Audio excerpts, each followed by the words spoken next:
अस्सलाम वालेकुम व्यूअर्स, फैसल नज़ीर एक नए व्लॉग के साथ। आज फैक्ट्री सुबह टाइम से पहुंच गए थे और उसके बाद अभी ऑफिस से निकला और बाइक देखा, शानदार ब्राइट जो है वो मतलब मौसम है, हल्की हल्की सी हवा चल रही है और सर्दी नहीं है ख़ास इतनी, धूप भी अच्छी लग रही है।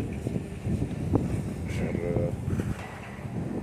मैंने कहा आपके साथ भी शेयर करूं। फैक्ट्री में हमने ये ना कंडा लगवाया, कांटा जिसे बोलते हैं ना, पहले बाज़ार से करवाते थे, ये अपना भी लगवाया। तो एक दो दिन में ये खुल जाएगा। लेंटर जैसे तरह डलता है उस तरह लेंटर डला हुआ है। ये 7 से 8 दिन या 10 दिन इस पर लगाते हैं। 3 दिन हो गए इसे। जब ये सूख जाएगा, इसके साइड से ये टांके लगे हुए हैं सरिये के, खोल दिए जाएंगे। उसके बाद ये वर्किंग में आ जाएगा। और आप लोग सुनाएं कैसे हैं। व्लॉग को लाइक ज़रूर कीजिएगा, सब्सक्राइब कीजिएगा चैनल को।